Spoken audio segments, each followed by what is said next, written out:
අද කතා කරන්න තියෙන්නේ පෞද්ගලිකංශයේ ව්‍යාපාර සංවිධානවල සංසන්දනාත්මක අංග comparative features for private sector business organization. පහුගිය දවසේ කරපු පාඩම මතක ඇති ඔයගොල්ලන්ට අපි ලංකාවේ business organization එක categorize කළා වර්ග කළා පෙන්නුවා.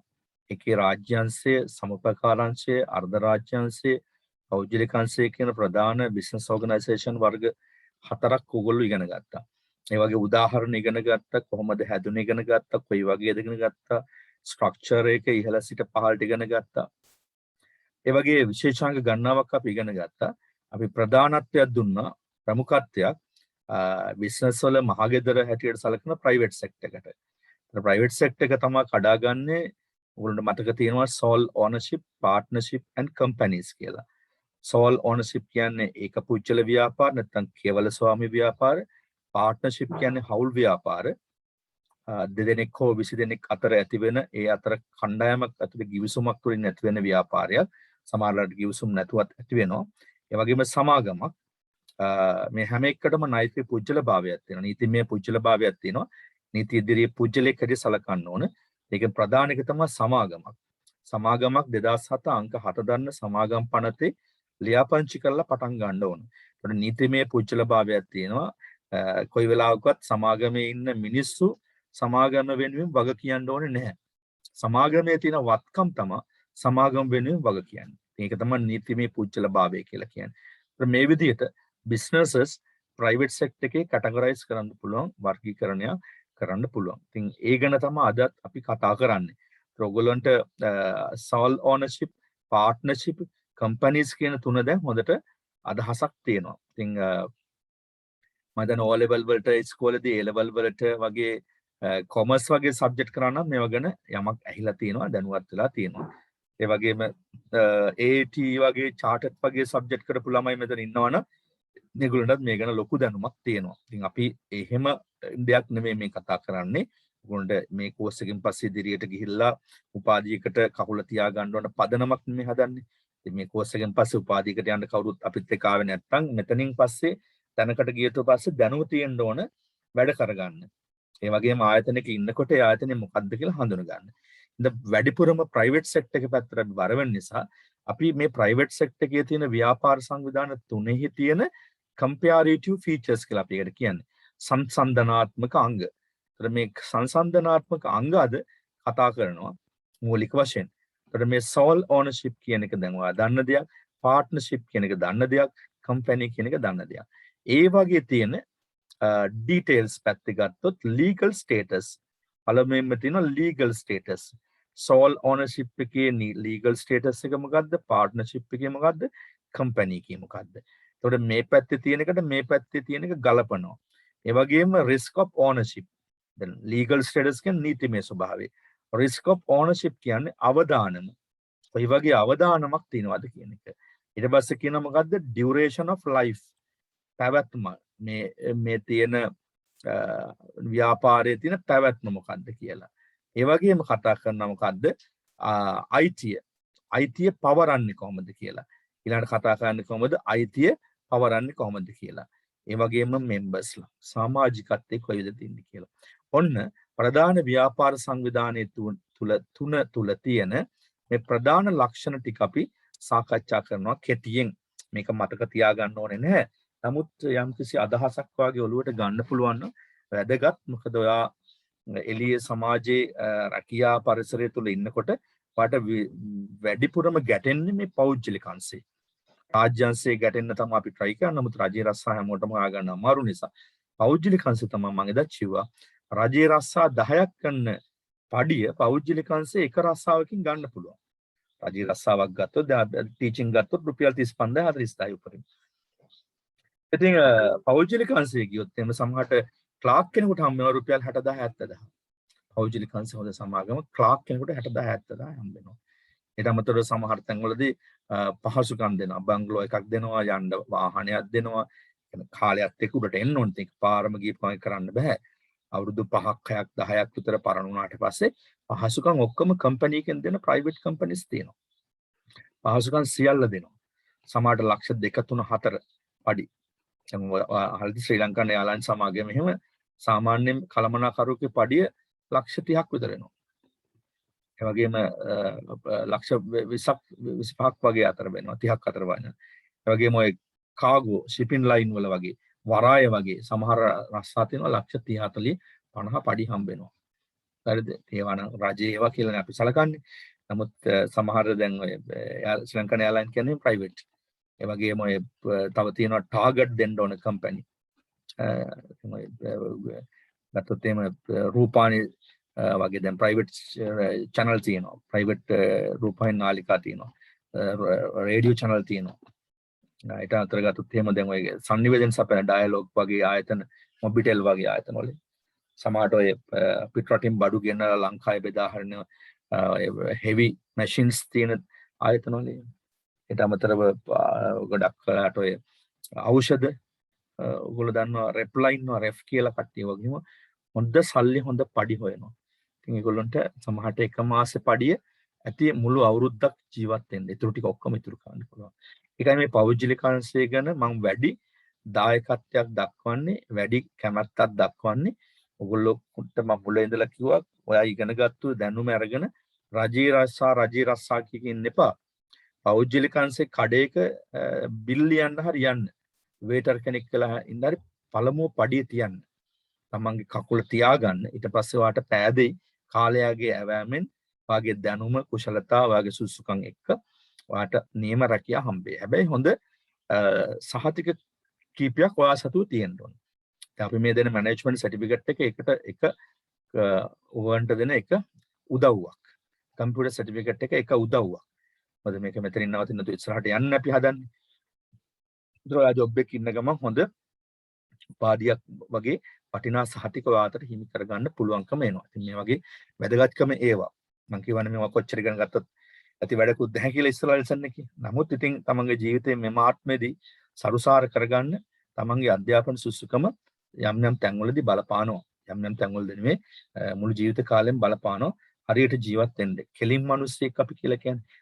හරි අරමුණක් තියෙන කෙලින් මිනිස්සෙක් වෙන්න මේ අධ්‍යාපන සුසුකම් බලපානවා. තමන්ට අනිත් අය ඉදිරියේ තමන් අනිත් අය රංගපානකොට තමන්ට තේරෙන මේ රංගපාන්නේ නැති අය කියලා. සමහර අය රංගපානවන් තමන්ට ඇති දෙයක් නැහැනේ. හැබැයි තමන්ට අධ්‍යාපන සුසුකම් තියෙන තමන්ට තේරෙන මම රංගපාන්න ඕනේ මට වමනා දේවල් ටික මා සතුව තියෙනවා කියලා හිතින් සතුටු වෙන්න පුළුවන්. හොඳයි. sole ownership එක පුජ්‍යල ව්‍යාපාරයක්, partnership හවුල් ව්‍යාපාරයක්, company සමාගම්. මොකද්ද නීතිමය ස්වභාවය? right. sole ownership එකේ කියනවා a separate legal entry. partnership එකේ කියනවා a separate legal entry. company එකේ කියනවා a separate legal entry. when වූ නීතිමය තත්ත්වයක් තියෙන එකකට එකක් අනික වෙනස්.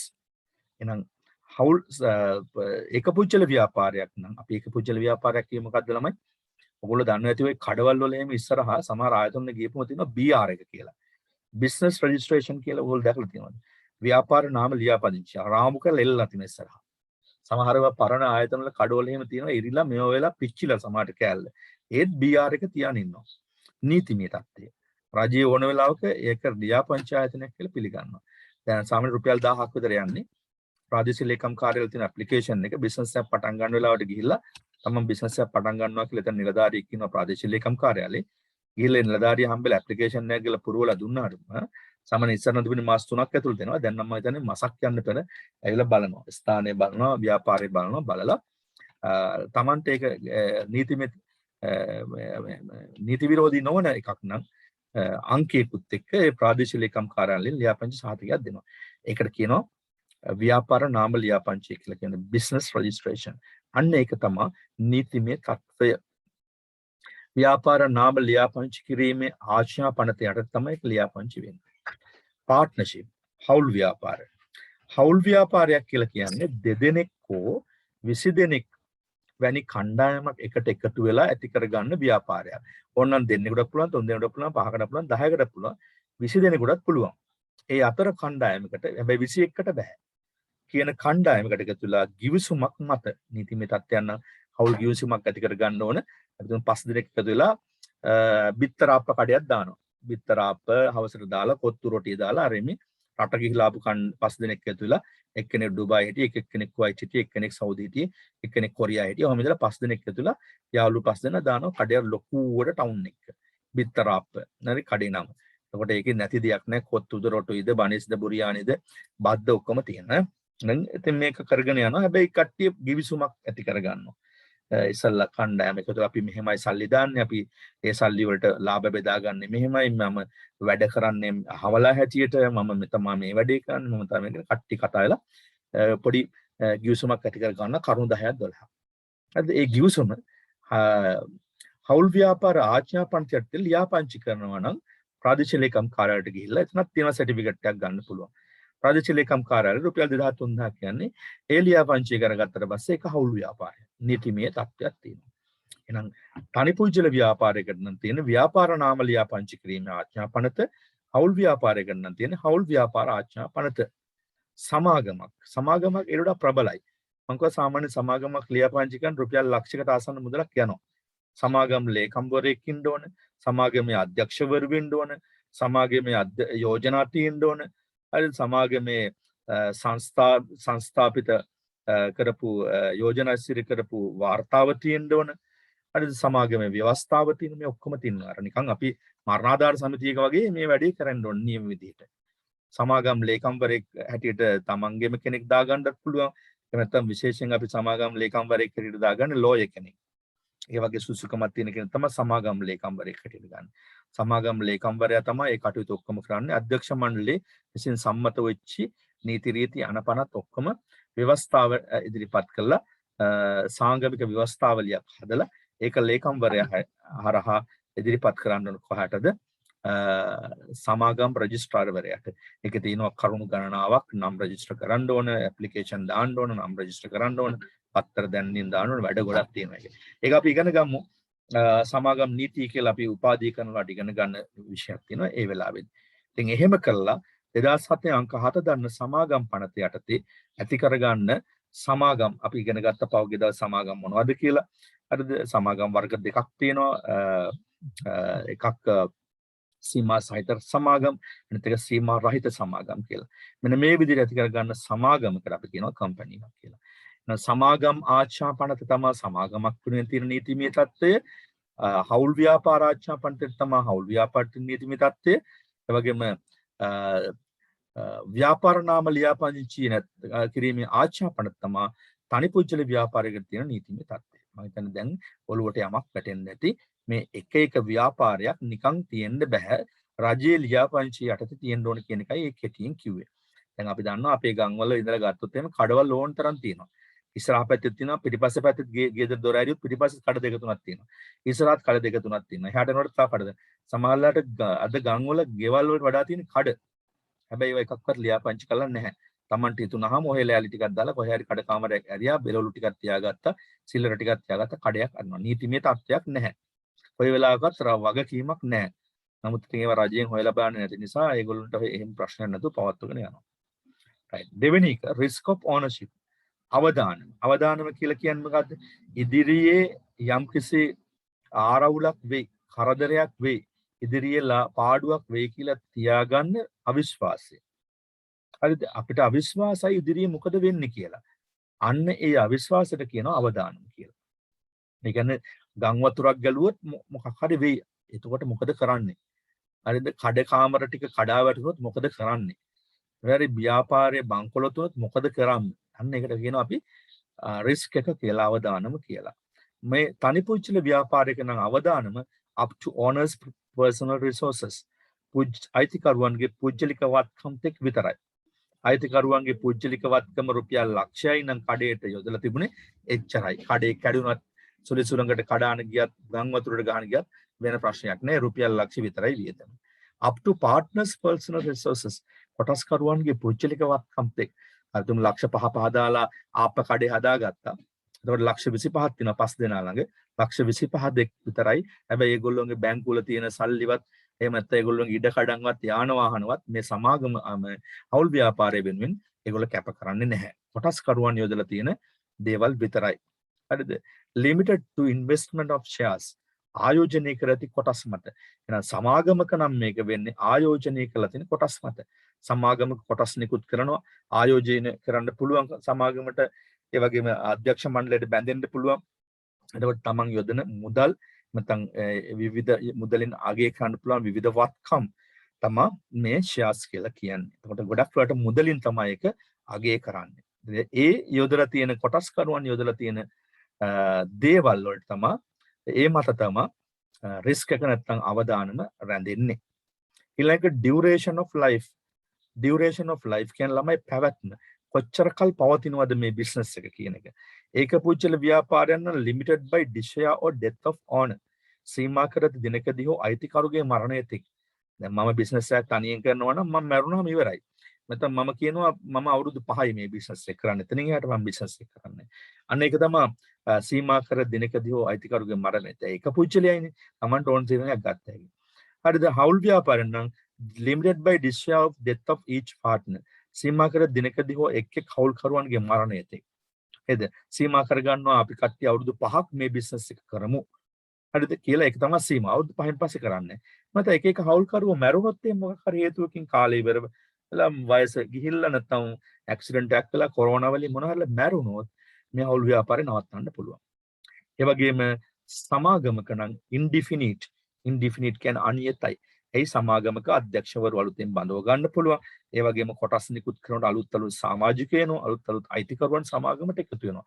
ඒ නිසා අනියත අයිතියක් සමාගමක තියෙනවා සමාගමේ පැවැත්ම වෙනුවෙන්. ඒ වගේම transferability of ownership අයිතිය පැවරන sold by owner අයිතිකරුගේ විකිණීමෙන් අයිතිකරුට පුළුවන් විකුණලා දාන්න මගේ කඩේ මට ඕන නම් විකුණලා දාන්න පුළුවන් මගේ වටිනාකම රුපියල් ලක්ෂයයි මේක දීලා කවුරු හරි ගන්න. අයිතිකරුට තනි තියෙන්න ගන්න පුළුවන්. Changing any partners interest requires new partnership. ඕනම හවුල්කරුට විසින් වැදගත් හේතුවක් මත වෙනත් හවුල්කරුවට පවරන්න පුළුවන්. හදිසි හිතන්න ආප්ප කඩේ කරන 5 දෙනා ඒ රට ගිහිලා 5 දෙනෙක් කියලා මම කිව්වේ එක්කෙනෙකුට ආය පාරක් අපිට ජපානයේ වීසා එකක් එනවා. ඊට ඉස්සෙල්ලා වැඩ කරපු තැනට. එහෙනම් මොකද කරන්නේ? එයාට ලංකාවේ ආප්ප කඩ කර ඉන්න ඕනේ. ජපානයේ වීසා එක ඇවිල්ලානේ. එයා මොකද කරන්නේ? තව කාට හරි යාළුවෙක් හොයලා ඒක පවර්ලා දෙනවා. තමන් වෙනුවෙන් මේක කරගෙන යන්න කියලා. හවුල් ව්‍යාපාරික නම් sale of shares කොටස් විකිණීම. කොටස් විකුණන්න පුළුවන්.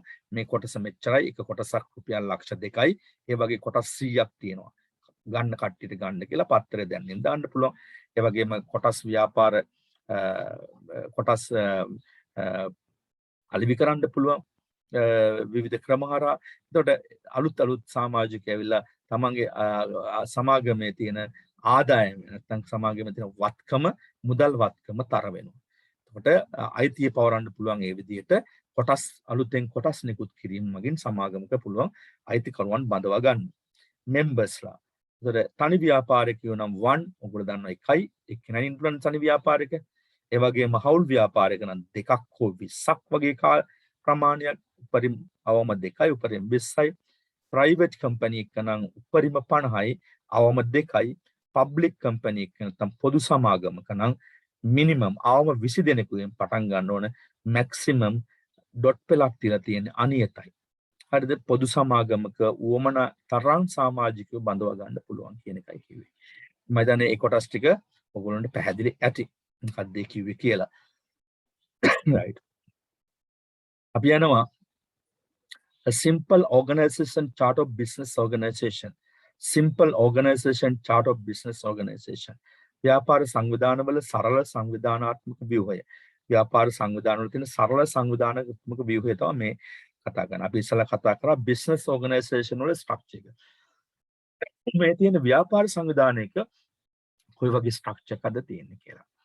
board of directors අධ්‍යක්ෂ මණ්ඩලයක් ඉන්න පුළුවන්. chairman සභාපතිවරයෙක් ඉන්න පුළුවන්. managing director කෙනෙක් ඉන්නවා. CEO. හරි chief executive officer ලියාගන්න chief executive officer ප්‍රධාන විධායක නිලධාරියෙක් ඉන්න පුළුවන්. chief executive officer. ඒ වගේම divisions තියෙන්න පුළුවන්. දැන් ප්‍රධානී මේ අධ්‍යක්ෂ මණ්ඩලය තමයි ඉන්නේ මේකේ. පෞද්ගලික ආයතනයක ගොඩක්කට රාජ්‍ය ආයතනක් තියෙනවා මේ විදිහට තමයි තියෙන්නේ. අධ්‍යක්ෂ මණ්ඩලය ඉන්නවා. අධ්‍යක්ෂ මණ්ඩලයෙන් පස්සේ පත් වෙනවා කවුද? එතෙන්ද සුදුසු පුජ්‍යලෙක් චාමන් කෙනෙක් එක්ක ඇතුලෙන් හෝ පිටින් ගන්නවා. ඊට පස්සේ අධ්‍යක්ෂ මණ්ඩලයෙන්ම පත් කර ගන්නවා මොකද්ද? මැනේජින් ඩිරෙක්ටර් කෙනෙක්.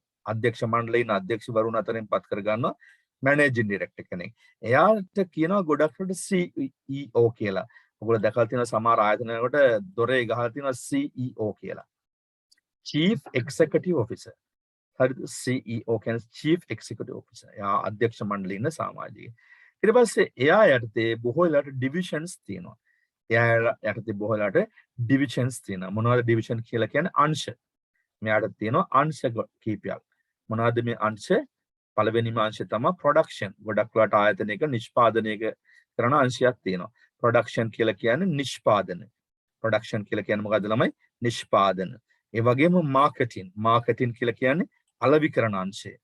හරිද? අපි ඉගෙන ගත්ත මුලින් මේ ඔක්කොම ආයතනයක තියෙන නිෂ්පාදනය කරන ඕන, බෙදා හරින්න ඕන, අලෙවි කරන්න ඕන, ගන්න ඕන, ඒ වගේම දෙන් විකුණන්න ඕන. මතක ඇති මේවා ඉගෙන ගත්තා. පර්චේසින්. පර්චේසින් කියලා කියන්නේ ගැනුම් අංශය. පර්සනල්. පර්සනල් කියලා කියන්නේ අපි කියන්නේ පිරිස් කළමනාකරන කියලා. නැත්නම් දැන් නම් අපි මේකට කියන්නේ HR කියලා. මේවා ෂෝට් නෝට් හදාගන්න, ඌමනා ඒවා ලියා ගන්න. HR එක. ඊළඟට සිකියුරිටි. සිකියුරිටි කියන්නේ මොකද්ද? ආරක්ෂක අංශයක්. අර කට්ටිය ඉන්නේ තුවක්කු තියාගෙන දොර අරින්න වහන්න යම කරන් බැංකුවකට එහෙම ගිහුවම ආට හොඳට මේක බලන්න පුළුවන් සිකියුරිටි. ඒ වගේම ෆයිනෑන්ස්. ෆයිනෑන්ස් කියන්නේ මොකද්ද? මූල්‍යාංශය. මේකේ තව එකක් ලියා ගන්න IT. නැත්තම් කම්පියුටර් ඩිවිෂන් එකක් තියෙනවා. IT කියලා ලියා ගන්න. එතකොට ප්‍රමාණවත් එක පොදු වචනයක්. IT.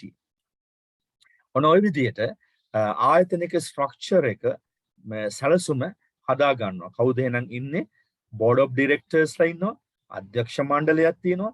චෙයාර්මන් සභාපතිවරයෙක් ඉන්නවා එතනින්පත් වෙච්චි. එයා වෙනම කාමරයක පුටුවක් තියාගෙන වෙනම එයා තමයි ප්‍රධානිය. ඊට මැනේජින් ඩිරෙක්ටර් ඉන්නවා. එයාට උදව් කරන්න අධ්‍යක්ෂ මණ්ඩලයට අවශ්‍ය කරන දේවල් සම්පාදනය කරන්න. ඒ වගේම පහළ තියෙන අංශ ටික සංවිධානය කරන්න මැනේජින් ඩිරෙක්ටර් ඉන්නවා. කළමනාකාර අධ්‍යක්ෂක. මැනේජින් ඩිරෙක්ටර් කියන්නේ කළමනාකාර අධ්‍යක්ෂක. ඊට තවත් නමක් කියන මොකද්ද? CEO. ඒ වගේම ඩිවිෂන්ස් තියෙනවා. ඩිවිෂන්ස් කියලා කියන අංශ ප්‍රධාන වශයෙන් තියෙනවා ආයතනික අංශ කීපයක්. ප්‍රොඩක්ෂන් නිෂ්පාදන අංශය, මාකටිං අලෙවි කරන අංශය, පර්චේසින් ගැනුම් අංශය, පර්සනල් නැත්නම් පුජ්‍යල සහකාරණ පුජ්‍යල අංශය, අපි HR කියලා කියන human resource මානව සම්පත් අංශය, ඒ වගේම security ආරක්ෂක අංශය, finance මූල්‍ය අංශය, ඒ වගේම මම මේකට අලුතෙන් එකක් දැම්ම IT තොරතුරු තාක්ෂණ අංශය කියලා. කෙටිසටහන මේ වගේ ටියුට් වල තියාගන්න. එතකොට ඔයගොල්ලන්ට වැදගත් බලනකොට. ඒ වගේම මේ ඩිවිෂන් හැම ඩිවිෂන් එකකටම තවත් ඈඳෙනවා. ඒ ඩිවිෂන් එකට උදව් කරන්න මොකද්ද? ප්‍රොඩක්ෂන් නම් ඒ ප්‍රොඩක්ෂන් එක කරගෙන යන්න කවුද? මැනේජර් කෙනෙක්. එයාට කියනවා ප්‍රොඩක්ෂන් මැනේජර්. ඒකේ ප්‍රධානියෙක් ඉන්න ඕනේ. මාකටිං එකේ නම් මාකටිං මැනේජර්. පර්චේසින් එකේ නම් පර්චේසින් මැනේජර්. පර්සනල් එකේ නම් නැත්නම් HR එකේ නම් පර්සනල් මැනේජර්. අපි ඒක නැත්නම් යාට කියන මොකද්ද? HR මැනේජර් කියලා. HR manager. හරිද? ඒ වගේම ආරක්ෂක අංශය නම් සිකියුරිටි මැනේජර් කෙනෙක් ඉන්නවා. ලොක් එකක් ඉන්නවා. ෆයිනෑන්ස් එකේ නම් ෆයිනෑන්ස් මැනේජර් කෙනෙක් ඉන්නවා. IT එකේ නම් කවුද ඉන්නේ? IT මැනේජර් කෙනෙක් ඉන්නවා. IT මැනේජර් කෙනෙක් ඒවා ලියා ගන්න. මේ විදිහට ඒ ඩිවිෂන්ස් ටික පාලනය කරන්න සංවිධානය කරගන්න වෙනම කෙනෙක් ප්‍රධානියෙක් ඉන්නවා. එයාට අපි කියනවා මැනේජර් කියලා. මැනේජර්ට වෙනම ඉන්නවා කවුද? ඇසිස්ටන්ට්ලා, ප්‍රොඩක්ෂන් ඇසිස්ටන්ට්ලා, නිෂ්පාදන සහකරු, සේල්ස් රෙප්‍රසන්ටේටිව්. සේල්ස් රෙප්‍රසන්ටේටිව් කියලා කියන්නේ අපි කියන රෙප් කියලා. සේල්ස් රෙපාලා ඉන්නවා. දැන් අර ටයි එහෙම දාගෙන වාහන වල යන ළමයි රෙප්ලා නේද? විශාල කොමිස් ගන්නවා. කොමිස් ගහනවා වෙලාවකට. සේල්ස් රෙප්ලා මාකටිං එකේදී ඉන්නවා. පර්චේසින් එකේ ඉන්නවා මොකද්ද? ගැනුම්. පර්චේසින් කියන්නේ ගැනුම්නේ. ගැනුම් අංශයේ ඉන්නවා පර්චේසින් ඔෆිසර්ස්ලා, ගැනුම් නිලධාරීන්. පර්සනල් එකේ ඉන්නවා පර්සනල් ඇසිස්ටන්ට්ලා. එහෙම නැත්නම් HR ඇසිස්ටන්ට්ලා ඉන්නවා මේකේ. HR ඔෆිසර්ස්ලා කියලා මේගොල්ලොන්ට කියනවා. HR ඇසිස්ටන්ට්ලා නැත්නම් HR ඔෆිසර්ස්ලා. ඔෆිසර්ස්ලා. ඒ වගේම සිකියුරිටි එකේ සිකියුරිටි ඔෆිසර්ස්ලා ඉන්නවා. තුවක්කු එහෙම තියාගෙන අර බැංකුව වල එහෙම ආරක්ෂක අංශයේ දොර අරින්නේ වහන්නේ සිකියුරිටි ඔෆිසර්ස්ලා. ෆයිනෑන්ස් එක ටිකක් වෙනස් විදිහට කතා කරන්න මෙහෙම තියෙනවා. අපි ඒක දෙවෙනුවට කතා කරගන්න අවශ්‍යයි. ෆයිනෑන්ස් කියලා කියන්නේ ආයතනික මොකද්ද? හදවත. ෆයිනෑන්ස් එක. ඒක නිසා ඒක වෙනම උගන්වන්න චුට්ටක් දික් කරලා මම ඒක තියෙනවා. හදවත ෆයිනෑන්ස් කියන්නේ. IT එකේ ඉන්න මොකද්ද? IT officersලා IT තොරතුරු තාක්ෂණ නිලධාරීන් ඉන්නවා IT එකේ. මොනවා ෂෝට් නෝට් එක හදාගන්න ටියුට් එකේම ටියුට් ඕගොල්ලෝ ළඟ ඇති. මම ගිය සතියේ පහුගිය දවසේ ලෙසන් එකෙන් පස්සේ ටියුට් කීපයක් දැම්මා. print out ගන්න විදිහක් නෑගගා ඉන්න එපා. චුට්ටක් හෙට මෙහෙට වෙලා print out එක පොඩ්ඩක් හදාගන්න බලන්න. එහෙම නැත්නම් මේවා වෙන කොළවල හරි සටහන් තියාගෙන ඉඳලා print out ගත්ත දවසක වීඩියෝ ටික හරි බලලා මේ වගේ හදාගන්න. නැත්නම් course එක incomplete හරිද complete නැහැ. නිකන් ඔයාලා අහගෙන හිටියා විතරයි log වෙලා. දැනුම නැහැ. දැන් මේ දැනුම ඔයගොල්ලන්ට මම හිතන්නේ වටිනවා ගොඩක් දේවල් ඔයගොල්ලෝ ඉගෙන ගත්තා මේ වගේ. ඒ ගැන කිසිම සැකයක් නැහැ. එහෙනම් මේ ටික හදා ගන්න ඕන. right. ඊට පස්සේ ඉන්නේ කවුද? finance division එකක් තියෙනවා. හොඳට ඔළුවට දාගන්න. මෙතන මෙන්න මේ අංශවල පුදුම තරම් රැකියා තියෙනවා. ඔයගොල්ලෝ A level the O level commerce කරාද නැද්ද නැහැ. මේ ටිකේ පුදුම තරම් රැකියා ගොඩක් තියෙනවා. නමුත් අපි සූදානම් නැහැ ඒව අඳුනගෙන නැහැ. finance director කෙනෙක් ඉන්නවා මේ division එකේ. මොකද මේක ලොකු division එකක්. manager කෙනෙක් ඉන්නවා. ඊට පස්සේ ඉන්නවා chief accountant කෙනෙක්. අන්න chief accountant කෙනෙක් සාමාන්‍යයෙන් A level වලට commerce කරලා ඊළඟට AT වගේ කරලා chartered වගේ qualified නා. ඒ වගේ ඒ හා සමාන විෂයක් නැත්නම් උපාධියක් තියෙනවා නම් එයාට accountancy පිළිබඳ ගිණුම්කරණය පිළිබඳ උපාධියක් තියෙනවා නම් එයාට පුළුවන් chief accountant කෙනෙක් වෙන්න. ඔන්න නිලයකට යන විදිය. දැන් ඕගොල්ලන්ගේ එහෙම සුසුකම් තියෙනයි ඉන්න පුළුවන් මෙතන. නැති වෙන්නත් පුළුවන්.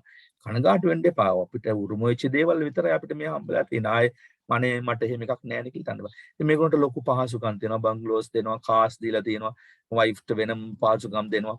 බබාලට ඉස්කෝල දෙනවා, පිටරට සවාරි දෙනවා. මේ ඩිවිෂන් වල ඉන්න ඒගොල්ලෝගේ තියෙන තරාතිරම එච්චර ලොකුයි. right ඒ වගේම පාරිතෝෂික දෙනවා, වාර්ෂික බෝනස් හම්බෙනවා. ආයතනයේ තියෙන ඔක්කොම ටික දන්නේ මේගොල්ලෝනේ. ආයතනයේ ඇතුලේ තියෙන මුදල් පරිහරණය පිළිබඳ ඔක්කොම දන්නේ මේගොල්ලෝ. ඉතින් මේගොල්ලන්ට ගන්න තියෙන ඕන තරම් දේවල් ගන්න පුළුවන් ආයතනය ඇතුලේ. right chief accountant ඉන්නවා මොකද්ද ළමයි? assistant accountant කෙනෙක් බලන්න මේ ප්‍රධාන ගණකාධිකාරීවරයාට ඇසිස්ටන්ට් accountලා කී දෙනෙක් ඉන්නවද බලන්නකො නිකන් ඔලුවට දාගන්න පොඩ්ඩක්. ඇසිස්ටන්ට් accountලා ඉතින් සාමාන්‍යයෙන් A level වලට ආර්ට් කරලා හරි කොමර්ස් කරලා හරි මොනවා හරි විෂයක් ඉගෙනගෙන පොඩි කෝස් එකක් කරනවා නම් ඔය මේ ගිණුම්කරණය පිළිබඳ ඔයාලට පුළුවන් මේ වගේ තනතුරකට යන්න. මොකද්ද? Assistant accountant. ඉතින් ගොඩක් අය යන්නේ නැහැ. මේ තැන් වල සමහර ඉන්න ඩිග්‍රීස් වගේ තියන අය ඉන්නේ. නැත්තම් සීමා chartered නැත්නම් AAT complete වෙච්ච අය තමයි ඉන්නේ මේ assistant accountantලා. assistant accountantලා කියන්නේ කවුද? සහකාර ගණකාධිකාරීවරු. සහකාර ප්‍රධාන ගණකාධිකාරීවරයාට chief accountant උදව් කරන අයට කියනවා සහකාර ගණකාධිකාරීවරු. කවුද ඒගොල්ලෝ? ඒගොල්ලෝ කවුද? salaries පිළිබඳ, වැටුප් පිළිබඳ ඉන්න සහකාර ගණකාධිකාරීවරයා. payments පිළිබඳ ඉන්න සහකාර ගණකාධිකාරීවරයා. cash book පිළිබඳ ඉන්න සහකාර ගණකාධිකාරීවරයා. costing පිළිබඳ ඉන්න කෙනා. bookkeeping, stores නෝගේ සිංහල තේරුම් දන්නවා. salaries කියන්නේ වැටුප් වේතන, payments කියන්නේ විවිධ ගෙවීම් වර්ග තියෙනවා ආයතනයේ check වලින් මුදල් වලින්, cash book කියන්නේ මුදල් පොත්, costing කියන්නේ පිරිවැය, bookkeeping කියන්නේ පොත් තැබීම, stores කියලා කියන්නේ ගබඩා. මේවා නොදන්න දේවල් නෙවෙයි ඔයගොල්ලන්ට ඇහිලා තියෙන දේවල්. right අන්න ඒ කෙනාට සහකාර ගණකාධිකාරී වරයෙකුට ඉන්නවා එකාංශයකට මෙන්න මේ කට්ටිය කවුද? assistant accountant. කවුද ඉන්නේ? assistant accountant කෙනෙක් ඉන්නවා. ඒ වගේම එයාට ඉන්නවා කවුද? bookkeepersලා. ඒ වගේම එයාට ඉන්නවා කවුද? account clerksලා. එයාට වගේම එයාට ඉන්නවා කවුද? cashiyersලා. බලන්න එක division එකකට මේ. එක division එකකට දැන් මේ වැටුප් කියන division එකට තමයි මේ කට්ටිය ඔක්කොම ඉන්නේ. payment වලටත් මෙහෙම ඉන්නවා. cash book වලටත් ඉන්නවා, costing වලටත් ඉන්නවා, bookkeeping වලටත්, stores වලටත් ඉන්නවා. එහෙනම් එතනත් රස්සා ගොඩක් තියෙනවා. අපි විතරට හඳුනගත්තොත් account assistant, ගිණුම් සහකරු. එයාට කියන නම තමයි ළමයි ගිණුම් සහකරු. එහෙනම් ගිණුම් සහකරු ඕන තරම් ඉන්නවා. A level pass කරලා තියෙනවා නම් ගිණුම් සහකරු වෙන්න පුළුවන්. bookkeepersලා 4-5 දෙනෙක් ඉන්නවා පොත් තබන්න. account clerksලා බලන්න ගිණුම් ලිපිකරුවන්. ගිණුම් ලිපිකරුවන් කී දෙනෙක් ඉන්නවද බලන්න. cash book clerk, මුදල් පොත් පිළිබඳ ලිපිකරු, cost clerk, පිරිවැය ලිපිකරු, salary clerk, වැටුප් ලිපිකරු, payment clerk, ගෙවීම් ලිපිකරු. එතකොට බලන්න රස්සා කොච්චර මේ තුල තියෙනවද? මෙවැනි ආයතන ලංකාවේ මොනතරම් private sector එකේ තියෙනවද? cashiers ලා. cashier කියන්නේ මුදල් අයකැමි. අද ඕන තරම් පත්‍රයක් ගත්තොත් එහෙම තියෙනවා මුදල් අයකැමි. සමහර ගෑනු ළමයිට එහෙම තියෙනවා එක ආයතනේ මුදල් අයකැමි තනතුරු 15 20. ඔය ෆුඩ් සිටි වල ආරෙමි. නමුත් යන්නේ නැහැ ගොඩක් අය රෑ වැඩ කරන්න ඕන, බෝඩින් වල නැවතිලා ඉන්න ඕන. එහෙම හිටියොත් හැමදාම ගෙවල් වල අපිට ඉන්න වෙන්නේ. ඒ නිසා තමන් අද කාලේ එහෙම ප්‍රශ්නයක් වෙන්නේ නැහැ. නවතින්න හොඳ තැනක් හොයාගත්තාම කොළඹ දිහාම හොඳ ජොබ්ස් තියෙනවා. දැන් මේ දවස්වල යන්න බෑ. ඒ වගේම තමන්ගේ නගරවල හොඳ ජොබ්ස් තියෙනවා. ගෙවල් වලටලා පරණ වෙවි ඉන්නේ නැතුව මේ වගේ ජොබ් එකකින් පටන් ගන්න ඕන. මේ වගේ ජොබ් එකකින් පටන් අරගෙන තමන්ගේ සුසුකම මොකක් වුණත් කමන්න, උපාධියක් තිබ්බත් කමන්නේ. ආචාර්යවරයෙක් මහාචාර්යවරුන් කමක් නැහැ. මේ වෙනසකටත් එක්ක මේ වගේ එකක් කරනවා. සාමාන්‍යයෙන් තරුණ කාලේ ජොලියේ ඉන්න පුළුවන් කට්ටියත් එක්ක චමරේකටලා බෝඩිමකට වෙලා. ඒකට අමතරව තමන්ගේ රස්සාව කියන කාර්ය වැදගත්. එතන මේ කැෂියෝ වගේ ජොබ්ස් පිරිමි ළමයිට ගෑනු ළමයිට ගොඩක් තියෙනවා. මොකද ගෑනු ළමයිට මේ වගේ රෙප්ස් වගේ සේල්ස් රෙප් වගේ ජොබ්ස් තියෙනවා පිරිමි ළමයිට ගොඩක්. සේල්ස් රෙප් කියන්නේ ඔය ආයතන වල බඩු එහාට මෙහාට වාහන වල අරගෙන යන්න. ඉතින් ගොඩාක් රැකියා තියෙනවා. අපි මග හැරගෙන සමහරට අපි හිතාගෙන ඉන්න අපේ අම්මා කියපු තාත්තා කියපු යාළුවෝ කියපු නැත්තම් වෙන කවුරුහරි තමන් ඉතින් කියපු තමන්ගේ බඳින්න ඉන්න කෙනා කියපු රස්සාව හොය ඔයගොල්ලෝ ඉන්නවා තරුණ ළමයි අවසානයේ අවුරුදු 30 වෙලා 32 33 වෙලා ළමයි දෙන තුන් දෙනා ඇති වෙනවා දන්නෙත් නැහැ. ඔයගොල්ලෝ පර වෙලා ගිහිල්ලා ඉවරයි. නිසා කරුණා කළා මේ රට පටන් ගත්ත වෙලේ ඉඳලා දැන්ට රැකියන්නේ නැති දරුවෝ මෙතන ඉන්නවනම් ඉතා ඉක්මනින් කොහාට හරි කකුලක් තියාගන්න මං කිව්වා ඒක තේ කඩේක වේටර් කෙනෙක් වෙන්න හරි කමක් නැහැ. තමන්ගේ රස්සාව හොයාගෙන ගිහලා පටන් ගන්න. පඩිය ගැන හිතන්න එපා. තමන්ට පුළුවන් ස්ටෙප් බයි ස්ටෙප් අවුරුදු 2 3 4 5 උඩට එන්න අධ්‍යාපන සුසුකමුත් හදා ගන්න අතරතුර. අද මේ ටියුටෝරියල් එකත් එක්ක ඕගනයිසේෂන් ටියුටෝරියල් එක අවසන් වෙනවා. මම හිතන්නේ විශාල දැනුම් සම්භාරයක් ඔයගේ ඔළුවට වැටුණා. ඔය ටික ඉගෙන ගත්තේ මුළු ජීවිත කාලෙම වාගේ ජීවිතයේ රැකියාව කියන කොටසට බද්ධ කරගන්න විනා වෙන කිසිම දෙයකට නෙවෙයි. ඒ නිසා ඒවා ටික ඔළුවේ තියාගෙන හොඳට තමන්ගේ ජීවිතයේ සරිලන පහසුකම් සහිතව ජීවිතයක් ගත කරන්න පුළුවන් විදිහට සකස ගන්න කියලා මේ ලෙසන් එක අවසානයේ මම ඉල්ලා සිටිනවා. ඊළඟ දවසේ ඉඳලා පටන් ගන්නවා මැනේජ්මන්ට්. දැන් මැනේජ්මන්ට් තාම පටන් ගත්තේ නැහැ. මැනේජ්මන්ට් වල පාදේ තාම පටන් ගත්ත ඕගනයිසේෂන්. ඒකට මම හිතන්නේ මම ටියුටෝරියල් එකක් දුන්නා ඔයගොල්ලන්ට. මැනේජ්මන්ට් ටියුටෝරියල් එක පෙරේදට වගේ ක්ලාස් එකකදී මම දුන්නා. print out අරන් තියාගන්න. ඒකත් මේ වගේ රසවත් ලෙසන් එකක්. ඉතින් ඊට පස්සේ මැනේජ්මන්ට් ටියුටෝරියල් කීපයක් අපිට තව ඉස්සරහට කතා කරන්න තියෙනවා. right අද බදාදා අපි හෙට අද බ්‍රාස්පෙන් නේ ළමයි අද බ්‍රාස්පෙන්ද ඔව් සර් අද බ්‍රාස්පෙන්ද නේද හෙට සිකුරාද අනිද්දා සෙනසුරාදා ක්ලාස් එක කරමුද කරමු සර් right එහෙනම් සෙනසුරාදා ක්ලාස් එක තියෙනවා ඊට පස්සේ නැවත අඟහරුවාදා අයත් බ්‍රාස්පෙන්ද සෙනසුරාදා ඔය විදිහට ක්ලාස් එක මම මේ ඉක්මනට කරමු කියලා මේ දවස් ටික අතහැරුණ නිසා right එහෙනම් පරිස්සමෙන් ඉන්න thank you very much good night all good night sir Good night, sir. Good night, sir. Good night, sir.